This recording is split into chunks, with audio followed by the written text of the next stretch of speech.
Bem-vindo de volta. Bem-vindo a todos. Nossa última mesa redonda de hoje vai abordar os desafios na nutrição do prematuro.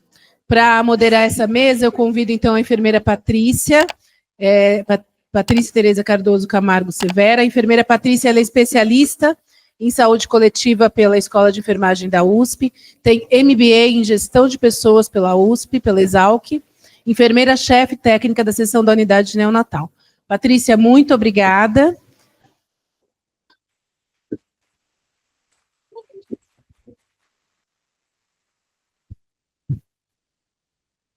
Obrigada, gente, pela presença, por a gente estar conseguindo se reunir aqui nesse primeiro encontro, né, sobre a prematuridade.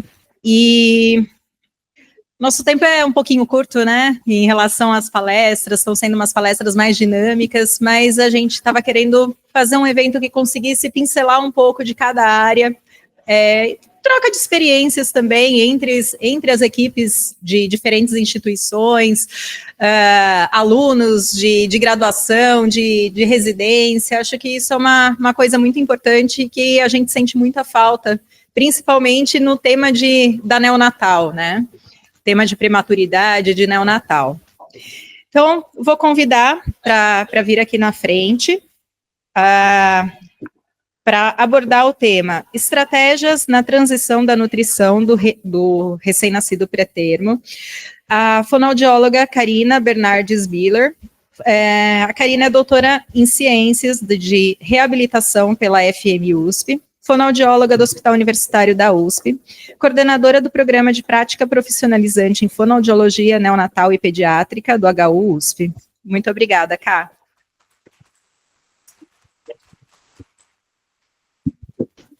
Boa tarde, eu que agradeço o convite, estou muito feliz de estar aqui, é uma honra participar.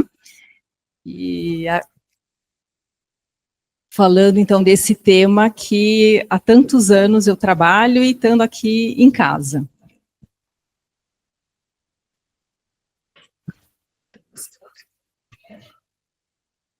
Então, como já foi falado de manhã, cerca de 5 a 18% de todos os partos são de bebês prematuros, né? No Brasil, nós temos uma prevalência média de 11% de partos prematuros por ano, e muitos desses bebês, eles vão passar uma temporada na UTI. Alguns vão passar alguns dias, outros vão passar semanas, e outros ainda meses, numa unidade de terapia intensiva. E esses bebês vão passar por uma equipe, né, que vai dar todo o cuidado necessário para esses bebês passarem por essa trajetória. E dentre esses profissionais tem o fonoaudiólogo. Então, qual é o objetivo do fonoaudiólogo na unidade neonatal? É fazer a avaliação, a intervenção, o monitoramento contínuo da deglutição e das habilidades alimentares. Promover uma deglutição segura e efetiva, o favorecimento do vínculo mãe-bebê, a triagem auditiva neonatal, sempre dentro das evidências científicas. Bom, então, a gente sabe que nos últimos anos, né, nas últimas décadas, houve um desenvolvimento impressionante das tecnologias médicas, né, promovendo uma maior sobrevida dos bebês de alto risco. Então, mas uma das grandes batalhas que esses bebês travam é atingir a alimentação por via oral plena. Então, é uma verdadeira luta contra a internação prolongada. Então, de um lado, a gente tem esse aumento da sobrevida, de outro lado, a gente também tem um aumento do estresse materno, um aumento dos custos econômicos. Muitas vezes, esses bebês, às vezes, necessitam de rehospitalizações pós-alta, e muitos também necessitam de reabilitação, né, como já foi falado também. Então, o atraso das aquisições, né, das funções alimentares é um dos motivos das hospitalizações prolongadas nas UTIs neonatais.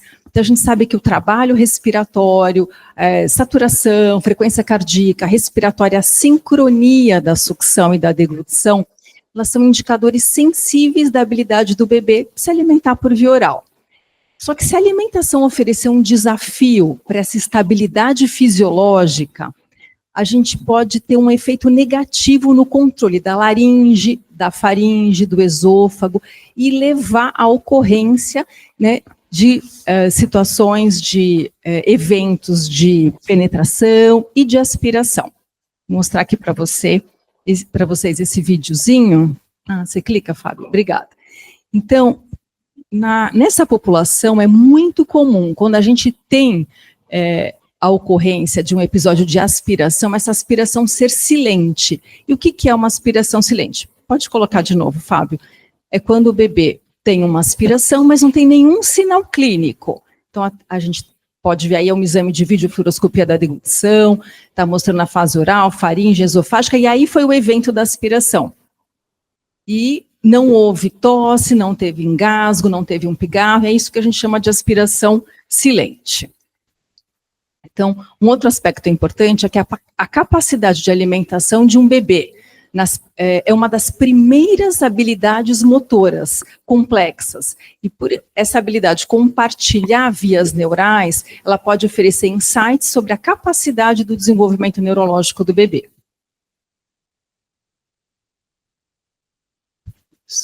Então, a alimentação por via oral, ela é um grande desafio na população de bebês prematuros. E o nosso grande objetivo é passar da alimentação exclusiva de sonda, preferencialmente para alimentação, para o aleitamento materno exclusivo. E por que é um grande desafio nessa população?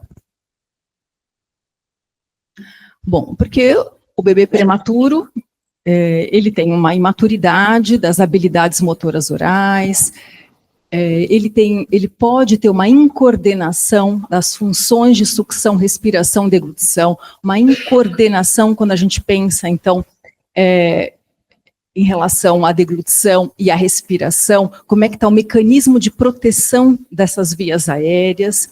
Ele pode ter uma falta de prontidão, eu acho que é o que é mais comum que a gente vê na unidade neonatal, o bebê está sonolento, o bebê não mantém um estado comportamental de alerta, ele tem uma baixa resistência para determinadas atividades, então, por exemplo, ele suga, mas ele não mantém aquele padrão, ele não mantém aquela frequência, ele não mantém a eficiência na mamada, então ele tem essa baixa resistência. Estou falando de modo geral, claro que cada bebê é único, depende da sua idade gestacional, depende das suas comorbidades, mas é o que a gente mais encontra no nosso dia a dia.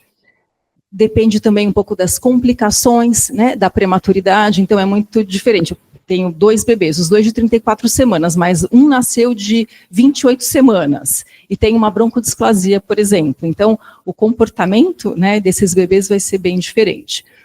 A gente também tem um outro aspecto que compromete, né, que dificulta a amamentação, a manutenção da produção láctea também é um desafio constante que a gente lida no nosso dia a dia, né, a falta de manutenção da produção das mães, e sem dúvida é um grande desafio emocional e psicológico para essas famílias, né, muitas vezes essa família, ela tem uma expectativa, ela tem aquele bebê idealizado, e o parto prematuro traz então um bebê real, então até a mãe lidar com essa situação é bem complexo. Bom, então, sempre eu gosto de colocar esse aspecto da neuroproteção, porque a alimentação está intimamente ligada com as medidas de neuroproteção. E o que é a neuroproteção, que vocês também já ouviram falar mais cedo? São as intervenções que promovem o desenvolvimento cerebral e previnem o surgimento de lesões neuronais iatrogênicas. Como? Reduzindo. Então, o objetivo é reduzir a dor, o estresse, a fadiga, né? Porque a gente sabe que o cérebro do bebê, ele passa por mudanças muito rápidas, principalmente no último trimestre da gestação. Só que os bebês prematuros, eles não estão no útero, eles estão fora do útero. Então, eles vão passar por essas mudanças fora do útero. E todas as experiências que o bebê passa, esse bebê prematuro, essas experiências vão moldar o cérebro, tanto as experiências positivas quanto as experiências negativas. Então, esse é o nosso objetivo, né, é minimizar e diminuir essas experiências negativas porque essas experiências elas vão reforçar as conexões responsáveis pelo processo de aprendizagem da alimentação. Elas vão interferir nas vias sensoriais, nas vias motoras, e fazem parte desse aprendizado da alimentação. Então, é importante que a gente tenha uma abordagem cuidadosa e sensível, para que essas experiências deixem marcas positivas no bebê. E depois vocês vão ver o impacto disso mais para frente, né? Então, quais são, então, os critérios, né? O que é importante para a gente poder estabelecer uma alimentação via oral para o bebê? Então, são dois aspectos muito importantes, que é a eficiência e a segurança da alimentação por via oral. Então, sobre a eficiência, a gente tem a questão que está muito ligada com a competência motor oral. Então, como é que estão essas habilidades motoras orais, como está a sucção, a deglutição, a coordenação. O bebê tem que estar mantendo uma atividade cardiorrespiratória estável durante a alimentação, tem que ter uma organização neurocomportamental, uma prontidão alimentar, um predomínio de um estado de alerta durante a alimentação e a importância de ser segura, né? Então, de não ter nenhum evento adverso durante a alimentação. Então, não ter queda de saturação, não ter desconforto respiratório, alteração do padrão respiratório, ausência de engasgos, de tosse. E um aspecto que está muito ligado com a segurança, muitas vezes é a forma de oferta desse alimento. Então, é a velocidade, o volume, então são aspectos que podem estar interferindo na segurança da alimentação do bebê. Então, quando a gente pensa, então, num prematuro que ele está recebendo a dieta exclusivamente por sonda, né, como a gente pode fazer esse processo de transição? A gente tem algumas possibilidades, tá? Aqui no HU, a nossa prioridade é sempre tentar fazer a transição sonda-peito, ou seja, o bebê sair da sonda direto para o seio materno. Pode ser usado a translactação? Pode ser usada.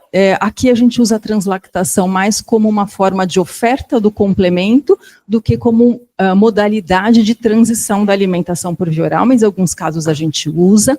O copinho, a gente dá preferência também para utilizar o copinho em momentos transitórios, eventuais, não que seja a forma de transição, tá?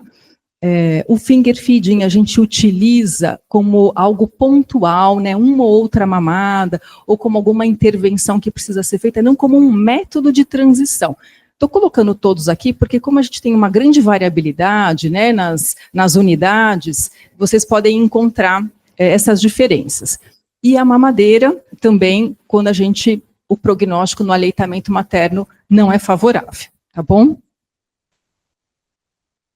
Bom, então, só para a gente falar um pouquinho da transição da sonda para a via oral, eu queria só mostrar esse artigo para vocês, que é bem interessante, que ele fala sobre o tempo de transição alimentar na técnica sonda-peito em bebês baixo peso que passaram pelo método canguru.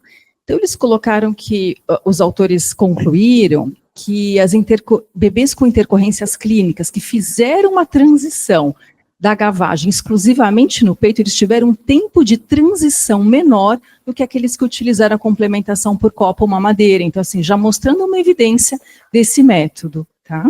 É o que a gente vem batalhando arduamente na nossa unidade. Então, aqui, para contar um pouquinho para vocês, quais seriam os estágios do aleitamento materno no bebê prematuro. Então, inicialmente, o bebê ele recebe a dieta só por via alternativa, ele tem um contato pele a pele, e a gente estimula a mãe a estar mantendo essa ordenha, né, frequentemente, para ela poder manter a produção láctea. Depois, num segundo momento, o seio materno ele é liberado para estímulo. O que significa que o seio é para estímulo? Significa que ele ainda está recebendo todo o volume por sonda, mas ele já pode ir para o seio materno. Então, a equipe de fono, ela já fez uma avaliação, ela já viu que é seguro se o bebê conseguir extrair, ele não vai ter uma incoordenação, não vai ter uma intercorrência no momento da mamada, porque a gente também quer deixar uma marca positiva para a mãe, não quer que ela fique com medo de colocar o bebê em seio materno. Depois ele passa a ter sucções isoladas, ou um grupo muito reduzido de sucção, pausas longas, e ele começa a conseguir ingerir um mínimo volume, tá? Depois ele passa a ter um aumento do número de sucções por grupos, uma maior sustentação do ritmo, uma maior ingesta, e a gente vai para uma etapa que a gente começa a ter um desconto daquele volume da sonda, considerando que ele já está extraindo um determinado volume do seio materno. E depois ele vai para uma etapa que ele varia um pouco essa ingestão. Ele pode ter alguns momentos de uma sucção ineficaz, mas ele compensa esses momentos, tá? Ele oscila um pouquinho, muito em função do estado comportamental, mas ele é capaz de extrair todo o volume de forma fracionada, tá? Até que ele chega aí num ponto que ele consiga, então, fazer uma extração rítmica e eficaz de todo o volume que ele precisa estar recebendo. Bom, aqui, que parâmetros que podem nos ajudar nessa etapa de transição, que o bebê está indo para o seio materno, ele já apresenta uma sucção mais efetiva. Então, a gente usa muito a ausculta cervical. E por que a gente usa a ausculta cervical? A gente pode ter dois objetivos na ausculta. O primeiro é realmente identificar algum sinal de alteração de fase faríngea da deglutição, ou seja, uma alteração na ausculta, uma ausculta ruidosa, que pode levar a gente a pensar, então, num risco de penetração ou de aspiração laríngea. E a gente usa a ausculta também, nesses casos, para avaliar a frequência de sucção deglutição. Então, eu vou posicionar o esteto na região laríngea do bebê e eu vou ver qual é a frequência. Ele suga e já deglute? Ele suga 2 vezes e deglute? Ele suga 3 vezes? Então, a gente pode ter algumas diferenças. Qual seria a média ideal? Uma sucção e uma deglutição, ou 2 sucções e uma deglutição. Aquele bebê que ele suga 5 vezes e deglute, opa, o que será que está acontecendo? Ou a sucção dele não é tão efetiva, ou a mãe, naquele momento, está com uma baixa produção, tá bom? Então, isso vai nos ajudando. Aqui eu coloquei também um artigo que faz a validação do teste de pesagem, tá? Que ele pode ser uma ferramenta valiosa para dar suporte ao aleitamento materno na unidade de terapia intensiva neonatal. Então, a gente vai pesar o bebê antes e depois da mamada, tá? Então, isso pode nos ajudar.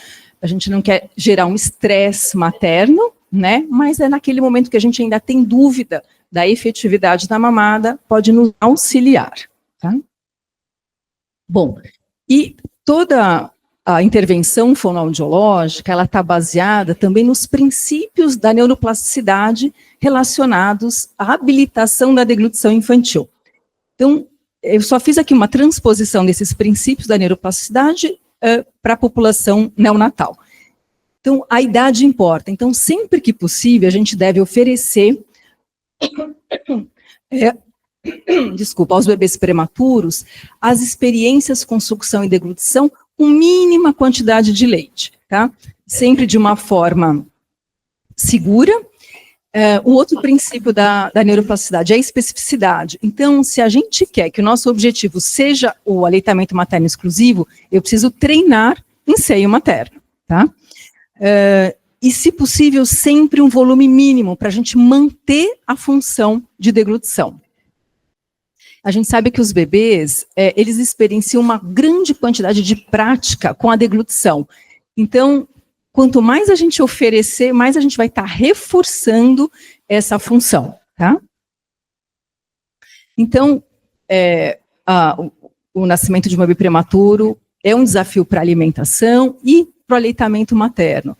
Porque o parto prematuro, ele aumenta o risco de baixa produção, porque a mãe tem uma resposta hormonal diminuída, uma diminuição na resposta da prolactina, aumenta o estresse materno, muitas vezes esse bebê ainda não pode ser colocado em seio materno, então ela não tem esse estímulo. Às vezes acontece da mãe não ter uma frequência de ordenha adequada, pensando também nas gestações múltiplas, né, aumenta mais o risco, e a gente sabe que os lactogogos, eles têm um efeito variado na lactação, eles não substituem uma ordenha efetiva. Então, considerando todos esses aspectos, quais seriam as estratégias para a gente manter a produção láctea pela mãe do bebê de alto risco? Então, é iniciar a ordenha dentro de 6 horas pós-parto, um suporte educacional para a mãe sobre a ordenha, sobre o armazenamento, transporte do leite, um incentivo para essa ordenha frequente de 6 a 10 vezes por dia. A gente sabe que isso é bem difícil, mas a gente incentiva. a colossoterapia, o método canguru, que depois a gente vai ter uma aula sobre isso, e sempre o acolhimento, o encorajamento e o suporte para que essa mãe possa permanecer na unidade, possa estar fazendo a ordenha. Em 2017, essa pesquisadora inseriu um conceito de alimentação chamada Cue-Based Feeding, que é a alimentação dos bebês baseada nas pistas do bebê. Então, é um protocolo de alimentação individualizado, baseado nas pistas do bebê, e vem um pouco de encontro, né, contra aquela cultura do volume ingerido. Então, por exemplo, aquele bebê está prescrito que ele tem que mamar 10 ml e o resto por sonda. Talvez naquele momento ele não consiga receber os 10 ml. Então, esse protocolo, ele incentiva a não forçar a alimentação, respeitar os sinais que aquele bebê dá, que o profissional possa olhar para a comunicação, que sinais esse bebê está mostrando, atenção à coordenação, que esse momento da alimentação seja uma experiência positiva, um momento de interação com o cuidador, e as pesquisas mostram que nas unidades que incorporaram esse protocolo, houve uma diminuição de recusa alimentar e envolve os pais como correguladores da alimentação dos seus bebês. Então, é muito importante que a gente fique sempre atento aos sinais de fadiga, né, do bebê durante a alimentação. Então, quando o bebê diminui o tônus, quando ele tem uma mudança abrupta do comportamento, então ele está muito sonolento, ou ele passa de sonolento para um sono profundo, pode ser que ele esteja aí mostrando que ele está numa fadiga. Chega, eu não nesse momento, eu não posso mais. Aquele bebê que aumenta as pausas entre as sucções, que tem um tempo de alimentação superior a 20 minutos, ou aquele bebê que começa a ter um escape extraoral grande de leite durante a mamada, o aumento da frequência respiratória, do desconforto, ou aquele bebê que tem uma dessaturação, apneia, bradicardia durante a mamada. Então, são sinais que a gente tem que estar muito atenta, né? Apneia, tosse, engasgos e deglutições múltiplas. Então, esses sinais a gente tem que estar sempre atento em todos os momentos da mamada. Mas a alimentação do bebê prematuro, ela não termina a hora que ele tem alta. O desafio, ele continua, tá? Muitas vezes. Principalmente para aqueles bebês que nasceram com menos de 28 semanas. E sempre a alimentação, a gente que está no ambulatório, que acompanha os bebês de risco, é uma preocupação constante para os pais de bebês prematuros. Pode pôr o primeiro videozinho. Então, é muito comum os bebês prematuros evoluírem com recusa alimentar, né, com um tempo de alimentação prolongado, com uma dificuldade de evoluir a consistência. Então, os pais falam que não consegue progredir, não consegue introduzir uma alimentação, por exemplo, um sólido macio, a criança tem dificuldade de mastigação. Então, isso tudo é muito frequente. E o que a gente quer, então, é reduzir os fatores de risco para os distúrbios alimentares. Pode passar o próximo videozinho. Né, favorecer as habilidades motoras orais e, principalmente, que o bebê tenha prazer em se alimentar, que tenha uma autonomia durante a alimentação e que os momentos de alimentação sejam momentos prazerosos. Então, a ideia aqui é que vocês lembrem disso, na hora que estiverem alimentando os bebês prematuros, principalmente na questão do prazer alimentar, e saber que vocês estão deixando marcas, né, nas conexões nervosas desses bebês. Então, queria finalizar que todo bebê merece receber uma nutrição e uma hidratação adequada, sem estresse, tanto para o bebê quanto para o cuidador. E o sucesso da alimentação, ele deve ser medido pela qualidade do momento da alimentação, sem ameaçar a saúde do bebê e a sua relação com os pais. Obrigada.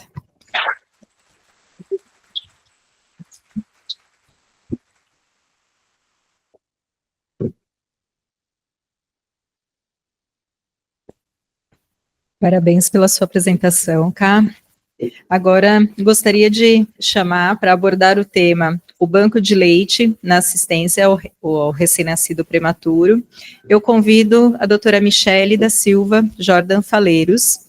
Doutora Michele é médica neonatologista assistente aqui do HU e é responsável técnica do banco de leite humano do HU da USP.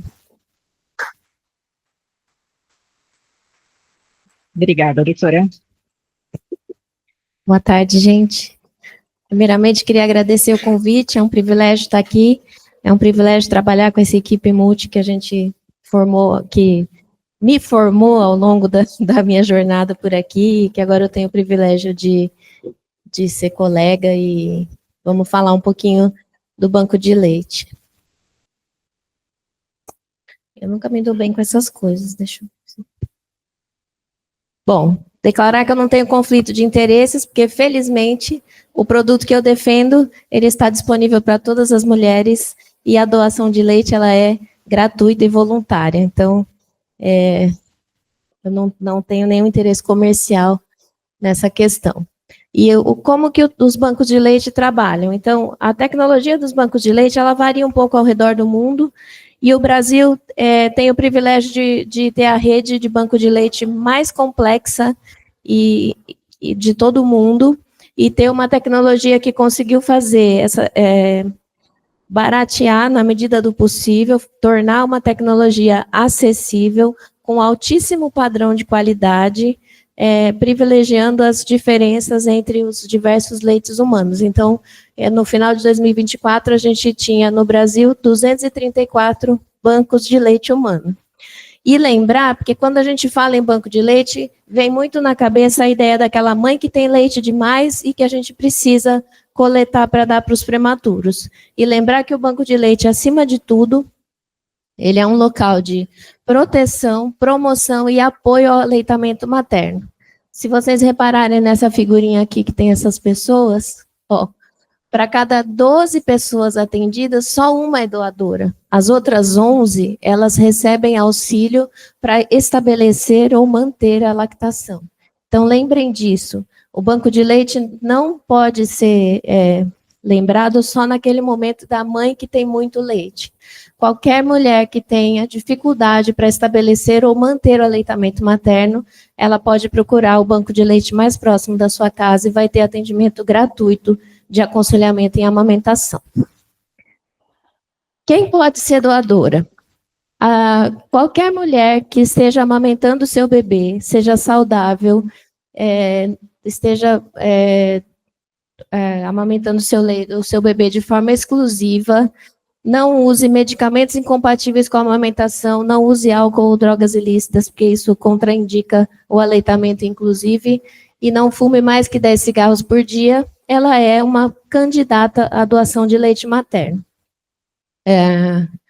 A gente vai fazer uma triagem dessa doadora, uma entrevista, uma coleta de exames, especialmente um hemograma, para ter uma ideia geral da saúde dessa mulher, e as sorologias para evitar aquelas doenças infecto-contagiosas que possam ser transmitidas pelo leite, e ela se torna uma doadora de leite. E para quem que a gente está falando? A gente gostaria de ter leite para todos os bebês da unidade neonatal, mas essa não é a realidade dos bancos de leite pelo Brasil. A gente tem uma carência de leite, então existem critérios de prioridade para a distribuição desse leite humano baseado na condição clínica de cada bebê. Então, o nosso alvo maior é o motivo dessa jornada, que é o bebê prematuro de baixo peso que não suga, tá? Temos esses outros critérios, temos o privilégio de, na nossa instituição, colocar como casos excepcionais os bebês de termo, enquanto a amamentação não está bem estabelecida. Um bebê que é admitido na unidade neonatal, ou porque a mãe teve uma recorrência, ou porque ele está um pouquinho desconfortável, mas é aquele bebê que vai receber leite 1 ou 2 vezes, a gente consegue oferecer o leite humano para ele e não expor ao leite de vaca, proteína heteróloga. Então, isso é um mérito da nossa equipe, da nossa instituição como um todo. E por que a gente defende o leite humano? Todo mundo pensa na amamentação como uma coisa natural e automática para aquele bebê que nasce de termo, vai para o pele a pele e na primeira hora de vida ele vai mamar no peito da mãe. Mas nós estamos falando de um bebê prematuro que muitas vezes não tem a capacidade de sugar e deglutir ainda, que tem intercorrências clínicas que muitas vezes vão impedir que ele seja alimentado ainda que por sonda, né? Mas por que a gente defende tanto o leite materno para o prematuro? a oferta de leite materno ou humano, ela é a principal medida de redução da mortalidade infantil. E para o prematuro, especialmente, ela é o principal método de prevenção da enterocolite necrosante, que é uma patologia muito grave, que ameaça a vida dos nossos bebês e muitas vezes interfere no prognóstico deles, porque eles vão precisar de cirurgias abdominais, evoluir com o intestino curto e uma série de tantas coisas. Então, esse trabalho mostrou, nos primeiros 14 dias de vida, cada 100 ml por quilo que os bebês recebiam de leite humano, reduziam em 13% o risco de enterocolite necrosante. Então, é uma evidência robusta da proteção do leite materno, tá? Outros benefícios que são significativos, têm evidência estatística, mas não com o peso da redução da enterocolite. Então, seria um bebê que recebe leite materno humano, ele tem uma incidência menor de sepse tardia, ele tem menor incidência de retinopatia da prematuridade em estágios graves, ele tem uma incidência menor de displasia broncopulmonar, e aquilo que a gente vê nos bebês de termo, que aumenta o coeficiente de inteligência, melhora o nível de escolaridade das crianças amamentadas, a gente também vê no prematuro. O leite humano, ele é rico em ácidos graxos de cadeia longa, os poliinsaturados, e está diretamente relacionado ao desenvolvimento visual e cognitivo dos bebês. E, além disso, toda sepse que esse bebê tenha, toda infecção grave, é um arranhão no desenvolvimento neurológico dele. Então, se eu consigo prevenir a enterocolite, eu também melhoro o prognóstico neurológico desse prematuro. E o que é tão bonito, né? A natureza, ela faz com que o leite da mãe de prematuro seja diferente do leite da mãe de termo.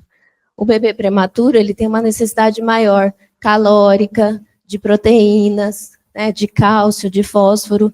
Então, os estudos mostram o quê? Se a gente comparar do ponto de vista energético, da segunda, terceira semana da mãe do prematuro em relação à mãe do bebê de termo, tem uma diferença significativa na oferta calórica deste bebê, tá? Além disso, no que se refere à proteína, também. A gente sabe que na primeira semana, que é o colostro, a quantidade de proteína no leite, ela vai ser maior, tanto no termo quanto no prematuro, e vai caindo ao longo das semanas. Porém, na mãe de prematuro, ele é significativamente mais importante. Do ponto de vista de gordura, que é a grande questão que faz a oferta calórica aumentar, a proporção de gordura ela vai aumentando ao longo das semanas pós-parto, tanto no termo quanto no prematuro. Porém, na mãe de prematuro, a quantidade de gordura é maior. Então, é daqui que vem a ideia de que o melhor leite para o bebê prematuro é o leite da mãe dele, né?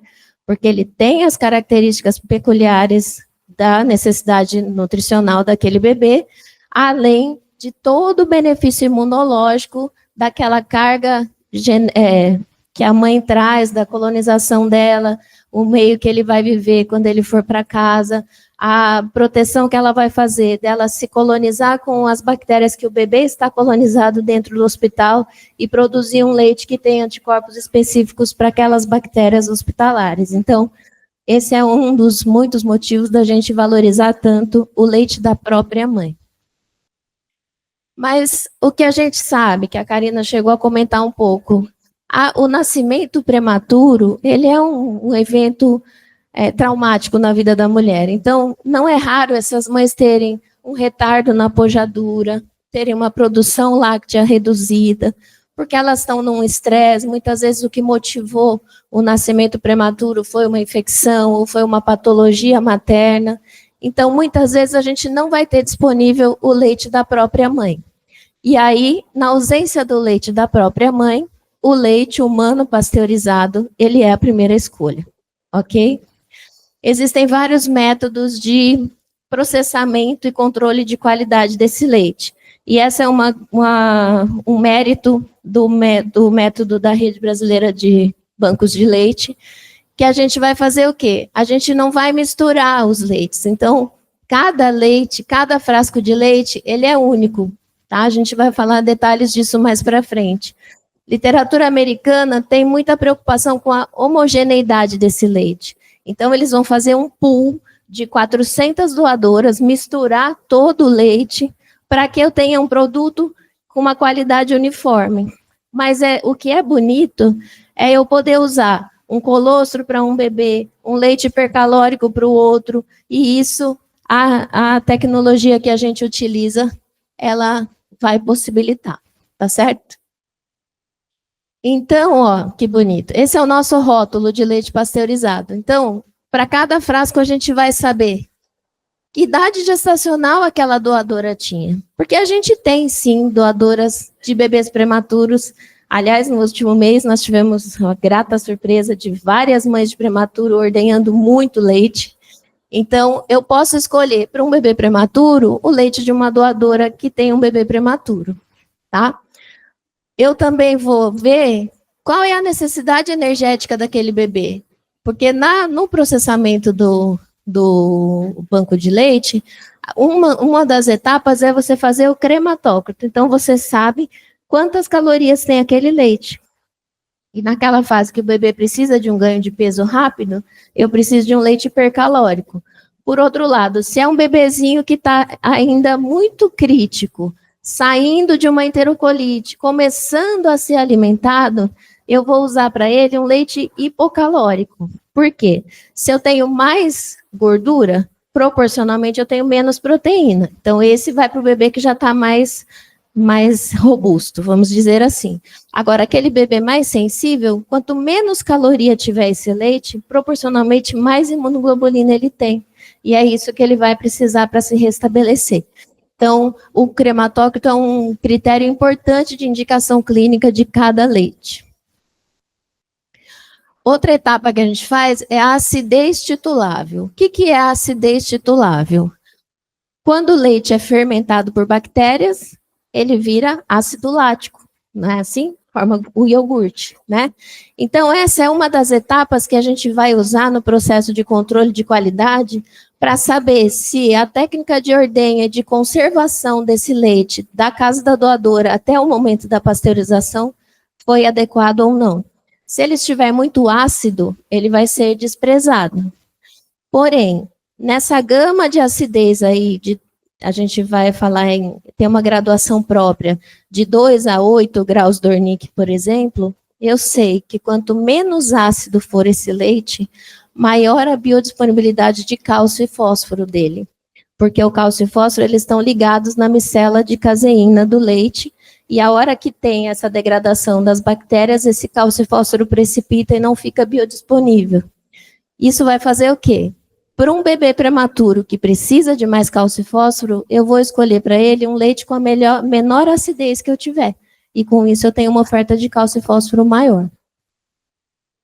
E eu vou saber se esse leite que a doadora me mandou para o banco de leite era colostro, estava na fase de leite de transição, ou leite maduro, porque eu sei que o colostro tem a maior proporção de imunoglobulina secretora que vai proteger as mucosas, tanto digestivas quanto respiratórias. E aí eu vou priorizar para aquele bebê mais grave, mais criticamente doente.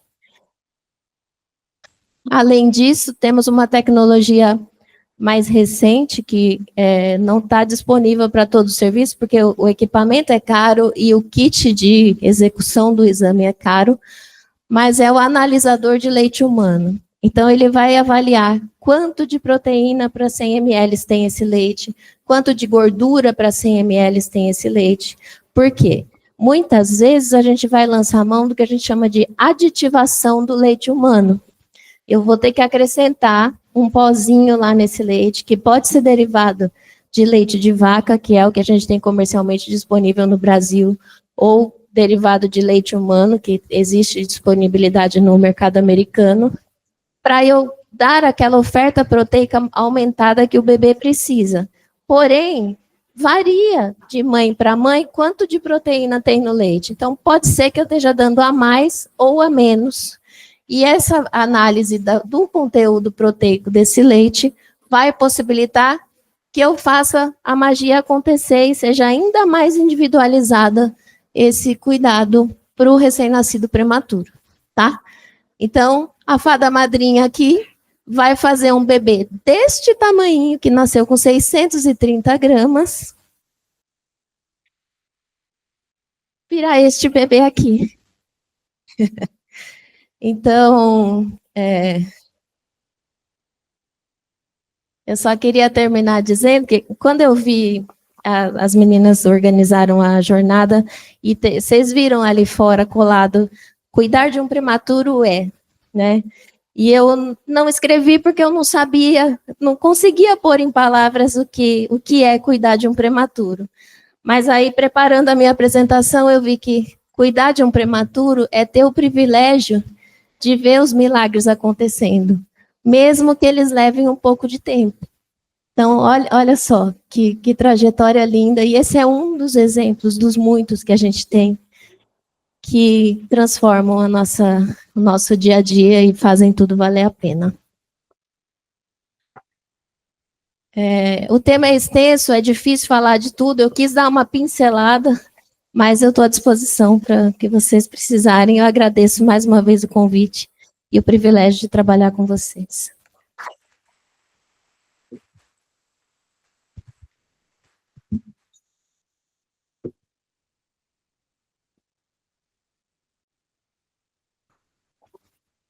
Obrigada, doutora Michele.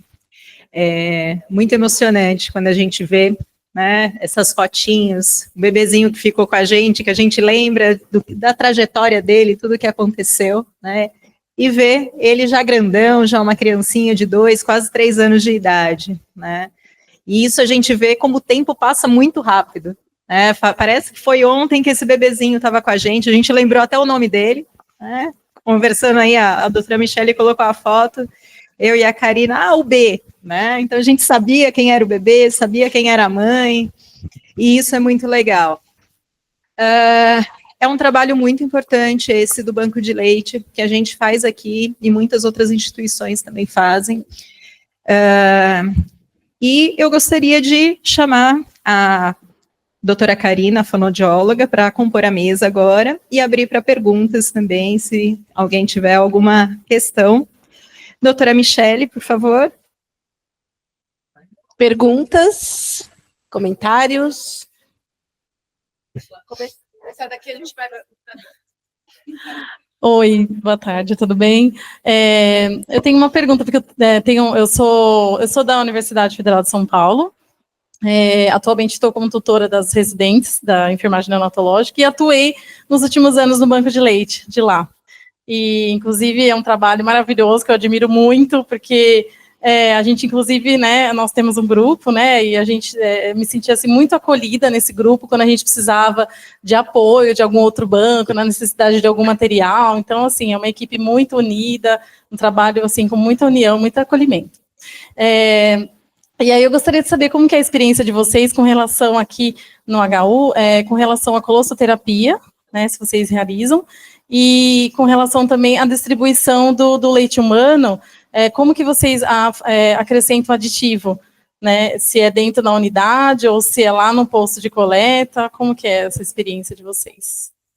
E depois eu posso compartilhar a nossa também. Sim, a gente tem um protocolo de colossoterapia, né? A gente aprendeu com o HC que trouxe, eles chamavam de administração precoce de colostro, né? Porque é muito mais uma terapia, não só nutricional, mas imunológica, e a gente tem o nosso protocolo, o nosso protocolo, ele é para bebês prematuros, especialmente abaixo de 32 semanas. Mas a gente viu que desde a implantação dele, a gente tem usado a colossoterapia para outras indicações clínicas. Por exemplo, às vezes bebês de termo, asfixiados graves, cardiopatas, bebês instáveis hemodinamicamente, a gente vê benefício de administrar o colostro da própria mãe em pequenas porções na cavidade oral, por causa de todos os benefícios imunológicos. Então, a gente tem feito sim. Quanto à aditivação, a gente, a Patrícia pode falar melhor do que eu, não é feito no lactário, porque ele tem que ser misturado imediatamente antes da administração. No caso da aditivação, a gente faz dentro da unidade, tá? Temos a copa limpa, onde a gente recebe os leites do lactário, e esse leite acaba sendo manipulado dentro da unidade. A gente abre o frasco, coloca o envelope ou a cápsula, abre a cápsula, coloca lá dentro, aquece um pouco para que esse aditivo ele se dissolva, e aí a gente oferece para o bebê, tá? Mas, infelizmente, isso é feito dentro da unidade. Então, eu vou aproveitar e compartilhar também a nossa experiência, que nós temos realizado no último ano, que até começou, né, recentemente, a distribuição do leite materno, nós fazemos também na seringa, hoje, até 20 ml, porque a bomba de infusão que nós temos lá, a gente só consegue, né, realizar, às vezes, quando na prescrição médica é solicitado, né, realizar o leite em 30 minutos, então a gente já envia esse leite do posto de coleta na seringa, né, para facilitar também, porque senão manipula o leite no posto de coleta, que é ok, né, porque tem um fluxo laminar, e também na UTI também se manipulava antes esse leite, então agora ele já vai pronto, né, chegando lá, já conecta na sonda e já administra na seringa, não sei se vocês também... A gente está com um projeto, tá?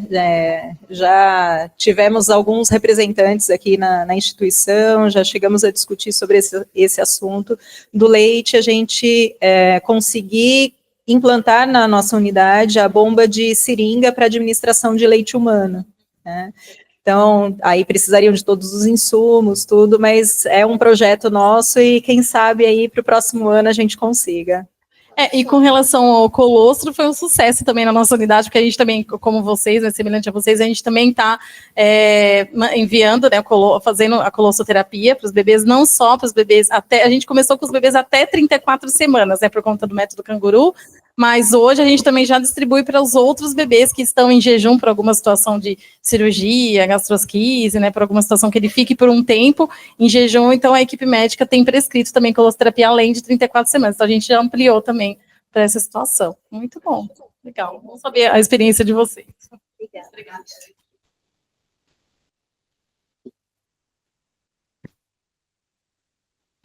Oiê, eu tenho uma dúvida que eu acho que é mais técnica do que simbólica, assim. Como que vocês conseguem definir a quantidade de leite que tem que ir para cada bebê, considerando que cada um tem, por exemplo, se ele tiver no protocolo mínimo, ele não vai estar recebendo dieta, VO, e como que já vai começar essa ingesta, sabe? Eu sei que a Carla explicou, né, a questão da sucção dele, mas como que a equipe médica, ou se tem alguma conexão, né, com a fono, para quanto que ele recebe, tipo, quantos ml, sabe? E aí, igual ela falou, em 1 hora, em meia hora, como que é feito esse cálculo? Tá. Cada vez mais os trabalhos têm falado de nutrição agressiva, então é início precoce da nutrição enteral e progressões rápidas. Até uns anos atrás, quem é da nossa idade, testava resíduo da sonda. Então, antes de cada dieta, aspirava essa sonda para ver se tinha algum resíduo, tentando fazer alguma correlação entre o resíduo, a característica, o volume dele, com a tolerância alimentar deste bebê.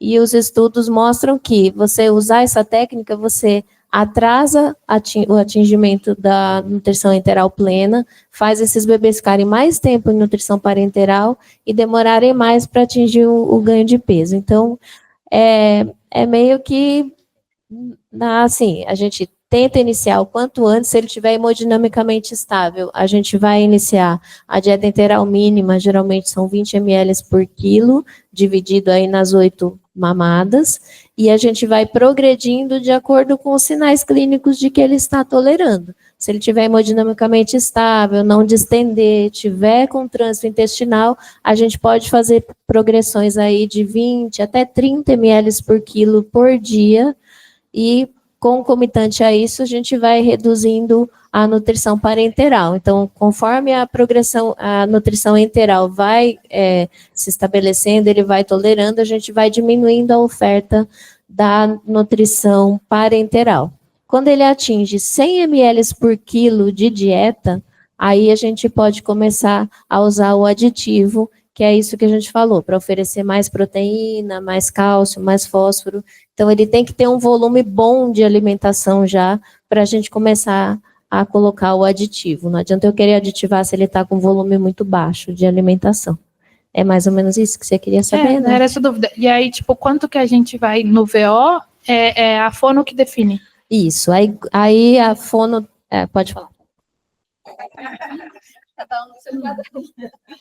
Isso, então a gente, a partir da avaliação clínica, a gente vai fazer a avaliação das estruturas orofaciais e da biomecânica da deglutição, onde a gente vai oferecer um volume mínimo, vamos ver o desempenho, e progressivamente a gente vai também acompanhando aí a progressão da dieta. Obrigada.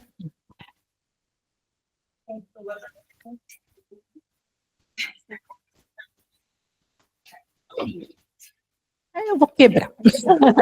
A culpa é da minha. A nossa unificação com a UTI tem pouco tempo, tem a idade desse neném. Esse foi o nosso primeiro prematuro. Primeiro prematuro. E eu queria ouvir de vocês o que mudou para a nutrição do neném essa unificação da UCIM com a UTI.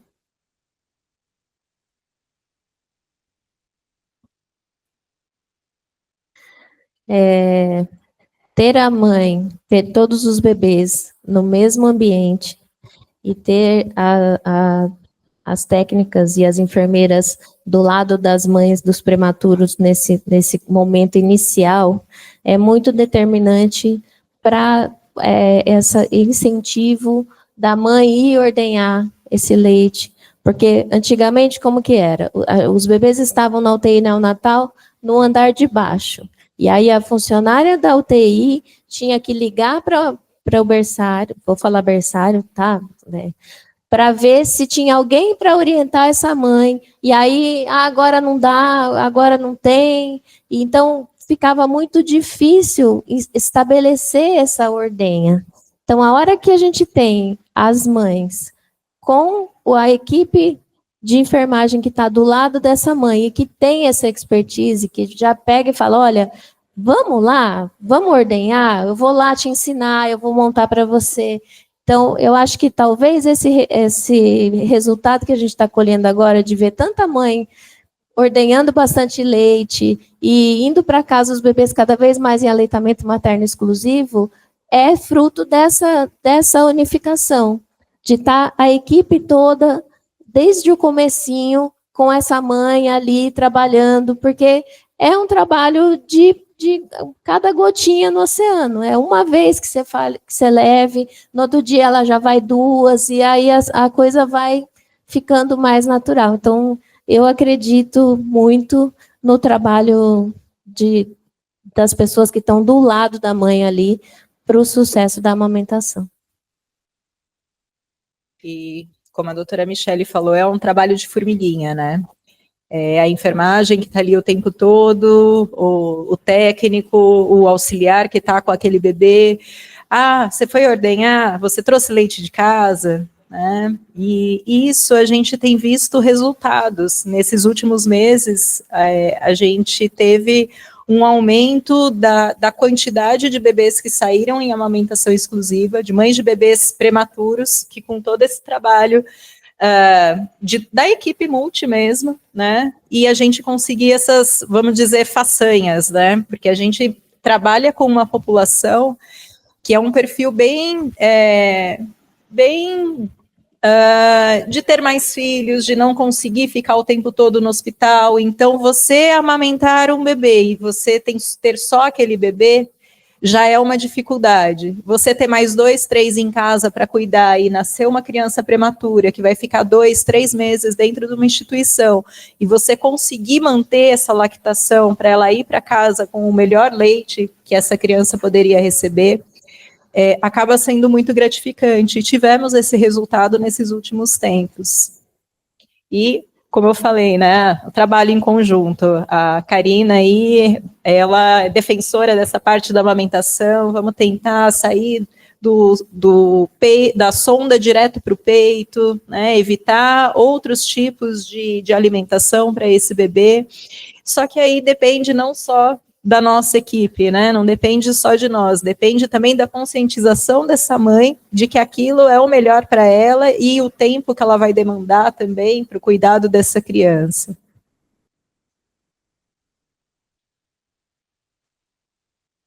Tem mais uma pergunta. Ah, não dá certo. Olha pra mim. É a controladora. Boa tarde. Uma dúvida, por favor. Eu queria saber se vocês oferecem o leite materno aquecido para todos os bebês ou só para esses que vocês acrescentam o aditivo. Isso.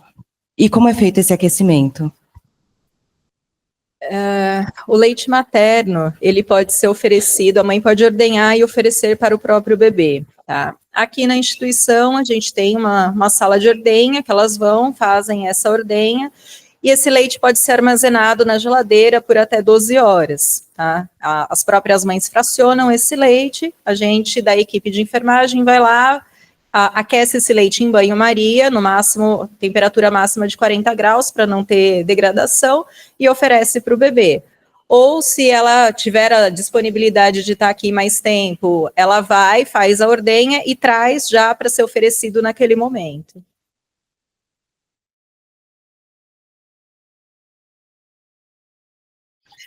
Obrigada, gente.